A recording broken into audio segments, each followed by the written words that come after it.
Yan. Wait lang kayo. Ng merienda. Gagawa po ako ng bibingkang galapong. Check it out, everybody. Look at that.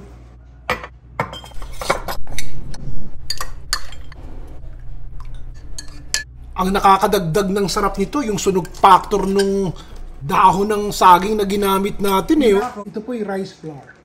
O manood na lang kayo, yung link po sa recipe, ilalagay ko sa taas at sa baba nitong cooking video. Nilagyan ko po ng konting malagkit yung ating bibingka para pagkaluto at kinutsara nyo, tinidor nyo, hindi nagkakahiwa-hiwalay. Okay, and then maglalagay po tayo ng konting baking powder, pampaalsa, at konting asin. We will add white sugar. Kung nakikita talaga. And then, syempre, kailangan natin ng eggs. Ito dahil melted butter. 3 tablespoons po ng melted butter. Let's just whisk these. Okay, let's add water. Dalawa po ang recipe ko. Pwedeng tubig ang ilagay nyo, pwede ring gata.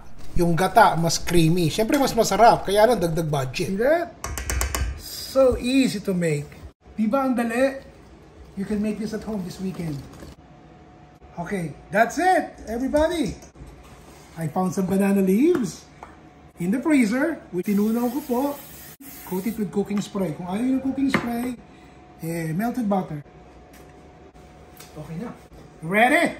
Alam nyo, kung wala po kayong oven, iprito nyo na lang. Parang pancake. Di ba ginawa ko na yun na i-post ko na previously. Meron tayong ginawang bibingkang galapong pancake. Masarap din. Okay ang lasa. Siyang itlog na maalat. Yan. Naglalangis ang itlog na maalat dito na gagamitin natin for our bibingkang galapong. Okay, and then now we will slowly add the salted eggs into the bibingkang galapong.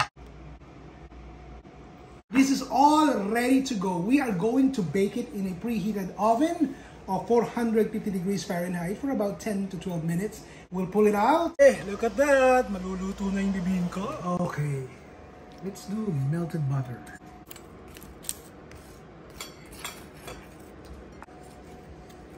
And add the nyog on top. This comes frozen. Alam niyo, wala pong sariwang kinayod na nyog dito sa Amerika eh. Tutunawin niyo pa pag binili niyong frozen sa grocery store. Wala nga akong kudkuran na nakikita rito eh. And ready to eat. Kompleto yan ha, with the burnt banana leaves around. I'm not sure if it's sweet enough, but let's just sprinkle just a tiny bit of sugar. Look at that. Salamat po. O sa susunod ulit, kita kits, Ron Bilaro po. I'll see you again. Bye everybody.